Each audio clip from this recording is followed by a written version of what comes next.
Dicen que hay una muy buena macroeconomía y que está rebotando en la micro, pero vamos a un experto, Aldo Abrán. Hola Aldo, buen día. Mariano Yese, ¿cómo te va? Muy bien, buen día. ¿Cómo andás? Muy bien, por suerte. Bueno, ¿es verdad eso de que la macro está mejorando? Sí, de hecho está mejorando desde el cuarto trimestre del año pasado. Lo que pasa es que en ese momento vos a la gente le preguntabas cómo se sentía y te decía en el fondo de un pozo, y tenía razón, porque imagínate que desde mediados del 2015 la economía estuvo en el fondo de un pozo, ¿no? Hasta el fondo de un pozo que lo tocó en el tercer trimestre del 2016 y en el cuarto trimestre estaba recién saliendo, o sea, técnicamente vos estabas yendo para arriba, buena noticia, pero todavía estabas en el fondo del pozo, ¿no? Claro. Ahora cada vez un poco más estamos empezando a acercarnos a la salida del pozo y eso hace que cada vez más gente empiece a ver la luz, por decirlo de alguna forma, de afuera del pozo. Alguna gente puede ser que ya haya logrado salir porque su proceso de recuperación, el proceso de recuperación económica lo alcanzó primero, y hay otra gente que todavía la está mirando desde abajo a ese agujero que se ve ahí arriba, que parece que es la salida, ¿no? Yo creo que para que lo veamos todos los argentinos vamos a tener que esperar hacia finales de año, ahí ya va a ser una sensación muchísimo más generalizada, pero es cierto que se está generalizando, ¿no? Y con respecto a la inflación, porque hoy se anuncia el índice de agosto, ¿vos notás que hay una estabilidad de los precios, por lo menos de los precios de la canasta, de los precios del supermercado? Hay estabilidad, lo cual no es buena noticia, ¿no? Porque a nosotros deberíamos estar buscando es que baje la inflación. Ahí quiero hacer un par de aclaraciones, porque cuando comparemos contra el año que viene vamos a estar comparando contra un mes de agosto, en el cual, si ustedes se acuerdan, la justicia decidió suspender el aumento del gas, con lo cual se dio estadísticamente que el índice de precios dijo que los precios bajaron en agosto del año pasado, que nadie se la quería, ¿no es cierto? Obviamente contra eso que vamos a compararnos, probablemente dé un salto fuerte en la inflación interanual. Pero lo que hay que mirar entonces es la inflación, en este caso mensual. La inflación mensual va a andar alrededor de un 1,5%, y todavía no está en línea, por supuesto, con cumplir las metas del 17%, ya hace rato que no estamos en línea, pero tampoco estamos muy en línea con ir a buscar el 12% de inflación que se proyecta como máximo para el año que viene. El año que viene, que va a ser eje del presupuesto, ¿no?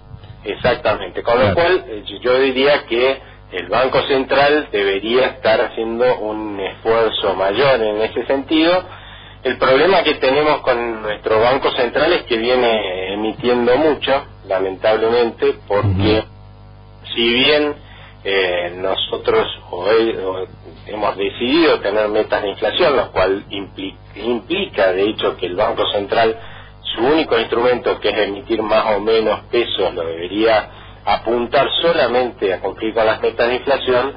Desde los argentinos le estamos reclamando que haga otras cosas, ¿no? Entonces, por ejemplo, que se financie al gobierno. Entonces el Banco Central tiene que emitir 150.000 millones de pesos este año para dárselo al gobierno para que pueda cubrir parte de su déficit.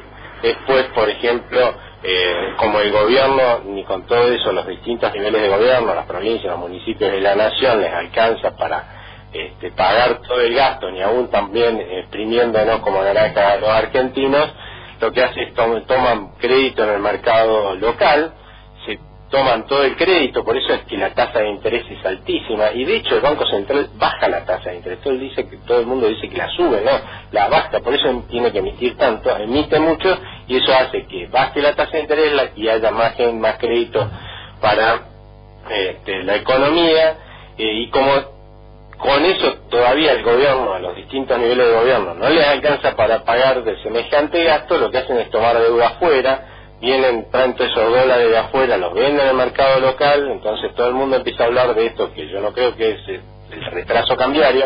Hay un dólar barato, sí, porque nos están inundando con dólares de deuda, y le dicen al Banco Central, bueno, emití para comprar dólares, entonces emitimos para comprar dólares, pues emitimos para bajar la tasa de interés y dar más crédito, para financiar el gobierno, y con toda esa emisión, y difícilmente podamos lograr que el peso se deprecie lo necesario para cumplir con las metas de inflación. Se va a depreciar mucho más y es lo que estamos viendo, una inflación más alta de la que deberíamos tener. ¿Y el dólar vos pensás que se va a quedar quieto?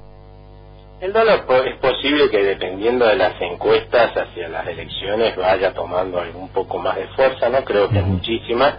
Yo creo que las apuestas hoy están dadas a que más o menos, por lo menos tiene que salir el resultado de las PASO, algunos por ahí hasta piensan que puede ser un poco mejor para el gobierno. Y esa es una variable clave, ¿no? Si uno observa lo que sucedió antes de las PASO, la realidad es que si bien hubo errores de manejo de política monetaria, a mi juicio, por parte del Banco Central, que debió haber defendido el valor del peso en su momento, la verdad es que la gente tuvo miedo de que con el voto los argentinos decidiéramos subirnos nuevamente el Titanic, del que nos habíamos bajado con nuestro voto también allá a finales del 2015, ¿no? Y obviamente subirse al Titanic, ya sabemos lo que es en la Argentina, pues lo hemos subido tantas veces, ¿no?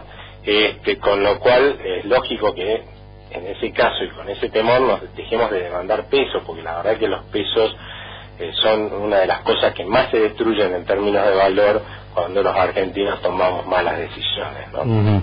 Y por último, Aldo, el tema del empleo, ¿cómo lo ves? Porque es de gran preocupación, ¿no? Teniendo en cuenta también una CGT muy dividida, ¿no? Y con este reclamo siempre a flor de piel, ¿no? El tema del empleo. Sí, pero que todo lo que hace es para que haya menos empleo, ¿no? Por otro lado, pero acá hay un tema que tiene que ver con la reactivación. La reactivación se está produciendo en la Argentina desde finales del año pasado, viene creciendo el empleo. El problema es que viene creciendo muy despacio, primero porque no hay una gran inversión, o sea, no han llovido las inversiones. Está creciendo la inversión, pero no han llovido las inversiones como se esperaba. Obviamente eso disminuye la capacidad de generar nuevos empleos. Por otro lado, ¿por qué no pasa eso? Porque, bueno, estaba esta posibilidad de que nos volviéramos a subir al Titanic, los inversores no quieren volverse a subir al Titanic, nos vamos a tener que subir nosotros solos. Por otro lado está el tema de los impuestos en la Argentina, la presión tributaria sobre las empresas. Estamos entre los 12 países del mundo que más exprimen con impuestos a sus empresas, o sea, muy poco atractivo para realmente venir a invertir cuando hay 177 países que le prometen exprimirlos menos, ¿no? Y eso ya es un condicionamiento. También el hecho de que estuviera este temor por subirse al Titanic, que hacía que los empresarios, cuando les aumentaba la producción, la necesidad de producir, prefirieran pagar horas extras caras que tomar a alguien, porque si lo tomás y después resulta que los argentinos se quieren subir al Titanic, tenés que despedirlo con todo el lío que eso significa. Bueno, eso se va a resolver, por ejemplo, si el voto en octubre más o menos confirma lo que sucedió en las PASO.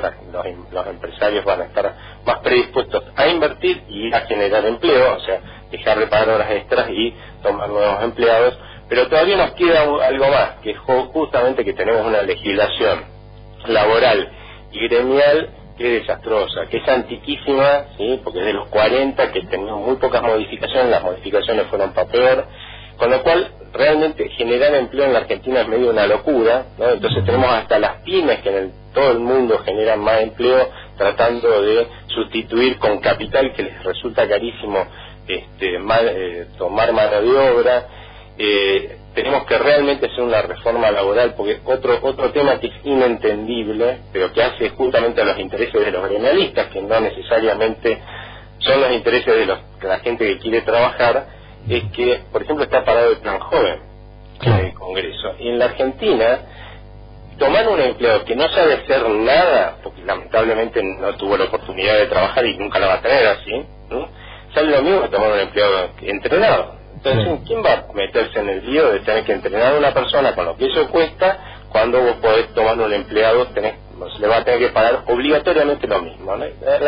Tenemos que tener una forma de insertar a los jóvenes para que ellos puedan capitalizarse, para que puedan aprender, tener una profesión, saber hacer algo con lo cual después poder cobrar mucho más, justamente ofrecer esa capacidad de que sé hacer las cosas, ¿no?